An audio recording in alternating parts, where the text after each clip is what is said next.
Well, the shocking violence of the Mexican drug cartel shows no sign of easing, with more deaths over the weekend.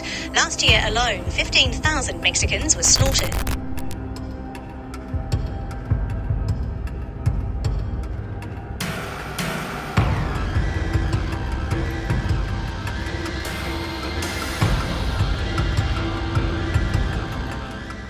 Meksiko, sebuah negeri yang kaya akan keindahan alam, budaya yang mempesona, dan sejarah kuno yang membekas sepanjang zaman. Siapa yang tak mengenal suku Maya, peradaban maju yang meninggalkan warisan luar biasa, ilmu astronomi yang cemerlang, arsitektur megah yang hingga kini masih berdiri kokoh, dan tulisan hieroglif yang menjadi salah satu karya tulis paling lengkap di benua Amerika sebelum kedatangan bangsa Eropa. Selain Maya, ada pula suku Aztec yang tak kalah hebat dalam membangun kejayaan masa lalu. Namun hari ini, saat kita mendengar nama Meksiko, bukan lagi piramida atau hieroglif yang muncul di benak kita, melainkan satu kata yang kelam, yaitu kartel. Segala peninggalan gemilang itu seakan tercoreng oleh darah dan kekerasan yang dibawa para kartel narkoba. Tapi pernahkah kita bertanya, bagaimana bisa sebuah negeri dengan sejarah peradaban begitu agung berubah menjadi negara yang ditakuti karena kartelnya? Bagaimana kelompok ini mampu memiliki pengaruh yang bahkan melampaui kekuasaan pemerintah? Dan dari mana datangnya dominasi besar mereka? Maka dari itu, jangan skip video ini karena saya, Husni Tamrin, akan mengajak kalian untuk menelusuri akar kemunculan para kartel di Meksiko. Ini bukan sekedar cerita kriminal biasa, ini adalah fakta kelam tentang bagaimana kekuasaan bisa dibeli dengan uang.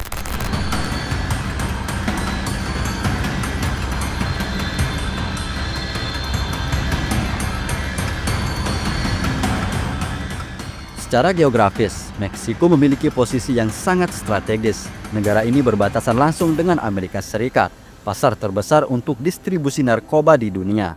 Tapi pertanyaannya, kenapa Amerika Serikat yang menjadi target utama? Kenapa bukan negara-negara di Eropa atau Asia, bahkan ke negara Amerika Latin lainnya? Jawabannya ada pada dekade 70-an. Saat itu, budaya musik disco sedang meledak di klub-klub malam di Amerika Serikat. Penggunaan heroin dan berbagai jenis narkotika menjadi tren yang begitu populer. Party drug seolah jadi gaya hidup. Didukung populasi besar dan daya beli yang tinggi, Amerika Serikat pun berubah menjadi tambang emas bagi para bandar narkoba di Meksiko. Dari sinilah peran tokoh-tokoh penting muncul. Miguel Angel Felix Gallardo, mantan agen polisi Federal Judicial Meksiko, muncul sebagai otak di balik penyelundupan marijuana dan opium ke Amerika Serikat. Dialah pendiri kartel Guadalajara, kartel besar pertama di Meksiko. Bersama Juan Garcia Ambrego, pendiri grup kartel atau kartel Teluk, mereka menguasai jalur-jalur penting penyelundupan. Namun jika kita tarik lebih jauh ke belakang, sebenarnya jejak gelap ini sudah dimulai sejak era 30-an. Ada satu nama yang tak boleh kita lupakan, Juan Nepomuceno Guerra, paman dari Juan Garcia Ambrego. Pada masa itu, Nepomuceno hanya aktif menyelundupkan alkohol, memanfaatkan masa larangan di Amerika Serikat. Setelah tongkat estafet berpindah ke tangan keponakannya, barulah grup kartel mulai menyelundupkan narkoba secara perlahan pada era 80-an, meski masih dalam skala kecil. Di sisi lain, Kolombia sudah melangkah jauh lebih cepat. Medellin kartel yang dinahkodai sang gembong legendaris, Pablo Escobar, melihat peluang besar untuk menembus pasar Amerika Serikat. Escobar membangun koneksi langsung dengan Felix Gallardo, memanfaatkan jalur penyelundupan yang sudah ada. Awalnya peran Felix Gallardo hanyalah sebagai pengawas operasi dan dibayar per kilogram kokain yang berhasil lewat. Namun permintaan pasar yang semakin melonjak membuat alur penyelundupan menjadi tak terkendali. Bahkan pada puncaknya, kartel Medellin memasok hingga 80% kokain yang beredar di Amerika Serikat. Menyadari Kolombia sangat bergantung pada Meksiko, Felix Gallardo dan kroni-kroninya mengusulkan kesepakatan baru. Tak lagi hanya dibayar per kilogram, tetapi langsung mendapatkan persentase dari kokain itu sendiri. Demi memastikan distribusi tetap lancar, kartel Medellin pun menyetujui kesepakatan ini. Disinilah titik baliknya, kartel-kartel Meksiko tak lagi sekedar jadi kurir. Mereka kini memiliki stok kokain sendiri, menjadi pemain besar di meja bisnis haram ini. Perlahan tapi pasti, mereka bahkan mulai memproduksi narkoba sendiri. Pada era 90-an, dominasi Medellin kartel perlahan meredup, karena Pablo Escobar tertangkap dan tewas dalam baku tembak pada tahun 1993. Runtuhnya kartel Medellin menciptakan kekosongan besar. Felix Geraldo dan para penguasa lainnya yang awalnya bertindak sebagai kurir mulai mengambil alih pasar kokain di Amerika Serikat. Mereka tak lagi mau sekedar jadi perantara. Dengan jalur penyelundupan yang sudah mapan, modal besar yang sudah terkumpul, dan pasokan kokain langsung dari Kolombia, mereka bergerak cepat untuk menguasai distribusi ke Amerika Serikat. Namun, sejarah selalu berjalan. Felix Geraldo ditangkap pada tahun 1989. Pergeseran besar mulai terjadi. Felix Geraldo pun membagi wilayah kekuasaannya kepada orang-orang kepercayaannya demi mencegah perang terbuka. Namun keputusan ini justru melahirkan generasi baru kartel. Kartel Tijuana di bawah kendali keluarga Arellano Felix. Kartel Sinaloa yang dipimpin oleh tokoh-tokoh seperti Joaquin El Chapo Guzman. Kartel Juarez yang dikomandoi oleh Armando Carrillo Fuentes. Keunggulan Meksiko dalam membangun jaringan narkoba tak hanya terletak pada letak geografis yang sangat strategis. Lebih dari itu, negeri ini juga dianugerahi bentang alam yang begitu ramah untuk menanam berbagai jenis bahan baku narkotika. Pegunungan terjal, bukit-bukit hijau yang membentang luas, hingga kawasan terpencil yang nyaris mustahil dijangkau oleh aparat penegak hukum. Bagi para kartel, semua ini adalah surga tersembunyi, tempat di mana ladang-ladang gelap bisa tumbuh jauh dari sorotan mata publik. Negara bagian seperti Sinaloa, Michoacan, dan Guerrero pun menjadi basis utama mereka. Di sanalah para kartel menanam marijuana dan opium, mendirikan laboratorium untuk memproduksi heroin, marijuana, metamfetamin, hingga memproses kokain. Dengan jaringan produksi ini, kartel-kartel Meksiko tak lagi sepenuhnya bergantung pada Kolombia. Memang, untuk daun koka, mereka masih terus mengandalkan pasokan dari Kolombia. Namun kini, sedikit demi sedikit, mereka sudah hampir 90% independen. Mereka tak lagi sekedar menjadi perantara. Perlahan tapi pasti, kartel Meksiko berubah menjadi produsen sekaligus distributor narkoba internasional.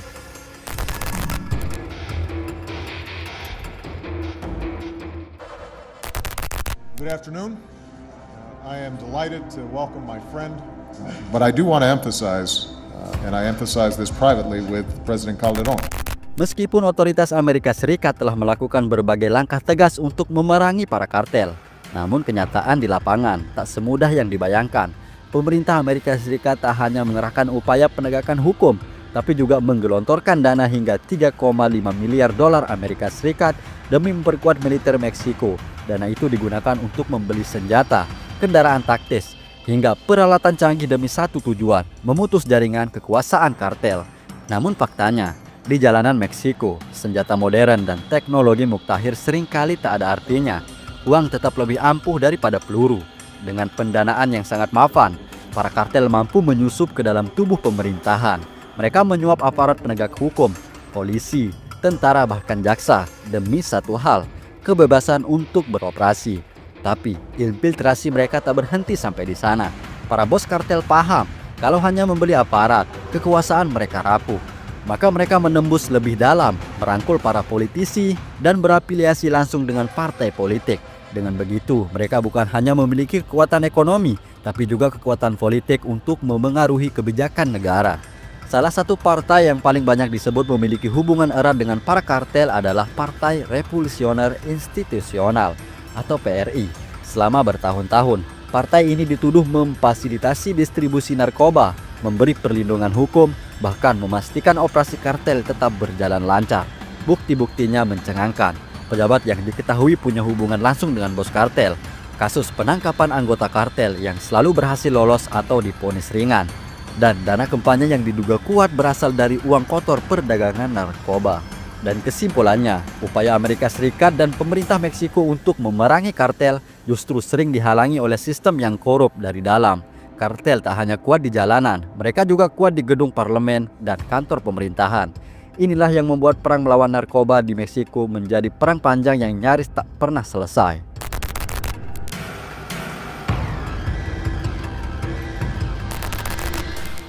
Memasuki era 80-an, pengaruh partai PRI yang selama ini puluhan tahun membekengi para kartel perlahan mulai menyusut. Tanda awal kemunduran ini terlihat jelas ketika Miguel Angel Felix Geraldo, pemimpin kartel Guadalajara yang sempat kita bahas sebelumnya, ditangkap oleh otoritas Meksiko. Penangkapan Felix Geraldo bukan hanya sekedar operasi penegakan hukum biasa, tetapi menjadi awal mula retaknya keseimbangan kekuasaan di dunia kartel. Pada tahun 2006 menjadi titik penting berikutnya. Felix Calderon baru saja terpilih menjadi presiden Meksiko. Berbeda dengan pendahulunya, Felix mengambil langkah berani yang sebelumnya tak pernah dilakukan secara terbuka, menyatakan perang total melawan para kartel. Ia langsung menerapkan kebijakan keras yang membuat ruang gerak kartel semakin terhimpit, mengerahkan puluhan ribu personil militer untuk membersihkan daerah-daerah yang selama ini dikenal sebagai markas kartel, membentuk pasukan-pasukan elit baru yang diharapkan kebal terhadap rayuan suap para kartel, mengganti pejabat dan kepala kepolisian yang terindikasi korup, meski langkah ini juga memicu kegaduhan politik di dalam negeri. Sebenarnya, sejak tahun 1982, sudah ada 5 upaya besar pemerintah Meksiko untuk memerangi kartel. Namun ironisnya, semakin keras pemerintah memerangi narkoba, semakin canggih pula para kartel bertransformasi. Upaya-upaya yang dilakukan pemerintah selalu berakhir sama. Di atas kertas, kartel tampak lemah. Di lapangan mereka justru semakin beradaptasi dan tumbuh semakin kuat. Setiap kali pemimpin kartel berhasil ditangkap atau dibunuh, kartel tersebut mengalami kekosongan struktur kekuasaan. Orang-orang yang ada di lingkaran dalam mulai saling berebut tahta dan akhirnya membentuk paksi-paksi baru yang bahkan lebih brutal dari pendahulunya. Persaingan antar paksi-paksi ini memicu perang wilayah yang berdarah-darah. Angka pembunuhan melonjak drastis. Aparat penegak hukum, jurnalis, dan warga sipil yang tak bersalah seringkali menjadi korban bentrokan dan teror. Tidak hanya soal senjata, para kartel pun mulai belajar taktik perang modern. Mereka mulai menggunakan radio komunikasi, mobil lapis baja rakitan sendiri, bahkan menanam mata-mata di tubuh militer dan kepolisian. Puncaknya, strategi ini semakin rapi ketika kartel Teluk membentuk sayap bersenjata bernama Los Zetas. Uniknya, Los Zetas direkrut bukan dari orang-orang biasa, melainkan mantan pasukan elit militer yang membelot dan menjual keahlian mereka ke dunia kartel.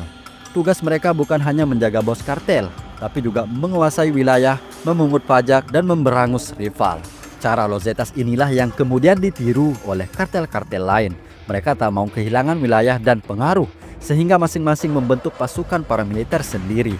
Alhasil, bukan cuma perang antar bos, tetapi juga perang antar tentara bayaran bersenjata berat, semua demi mempertahankan dominasi di dunia kartel. Sebuah perang yang awalnya ditujukan untuk menyelamatkan Meksiko, perlahan berubah menjadi konflik berkepanjangan yang hingga hari ini masih terus menelan ribuan korban tak berdosa.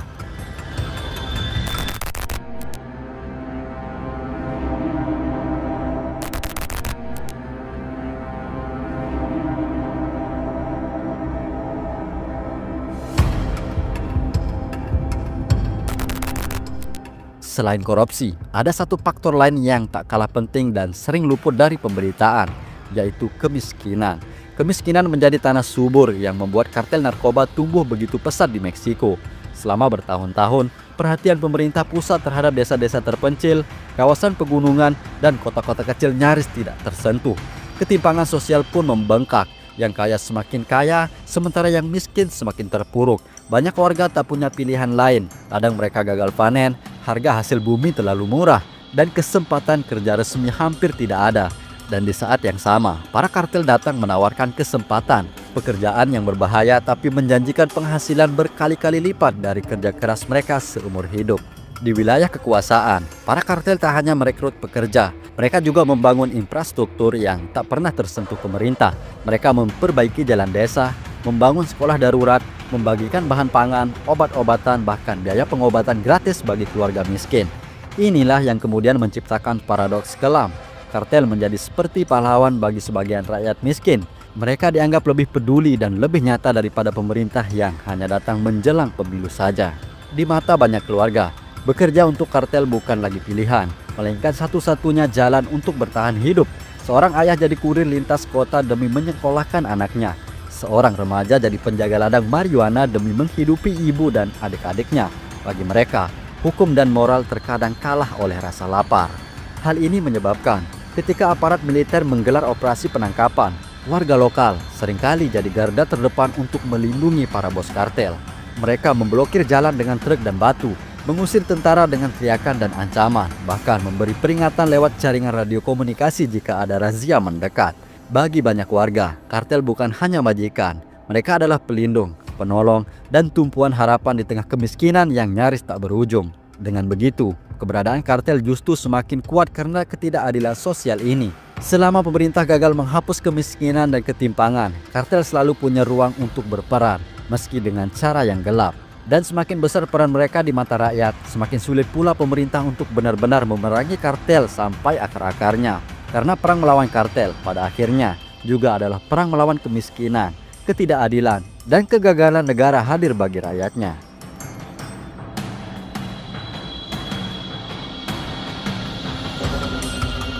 Dan perlu diingat, semua akar kemunculan dan menguatnya para kartel di Meksiko sebenarnya bukan hanya soal korupsi, kemiskinan, atau lemahnya pengawasan pemerintah. Ada satu faktor yang jauh lebih mendasar dan seringkali diabaikan, yaitu permintaan pasar yang terus meningkat. Sekuat apapun pemerintah Amerika Serikat dalam memerangi narkoba, sebersih apapun Meksiko dari kasus korupsi, tetap tak akan pernah cukup untuk benar-benar menghapus jaringan kartel. Karena dalam hukum ekonomi sederhana, di mana ada demand, di situ akan selalu ada supply. Oke, saya Husni Tamrin. Mungkin hanya ini dulu kisah tentang kartel yang bisa saya uraikan untuk kali ini. Jika para Depsider ingin saya membahas lebih banyak kisah lain seputar kartel, jangan ragu untuk tulis pendapat kalian di kolom komentar di bawah. Jangan lupa untuk subscribe agar kalian tidak ketinggalan video-video berikutnya. Dan untuk kalian yang sudah subscribe, saya ucapkan terima kasih yang sebesar-besarnya karena sudah mau menjadi bagian dari perjalanan ini.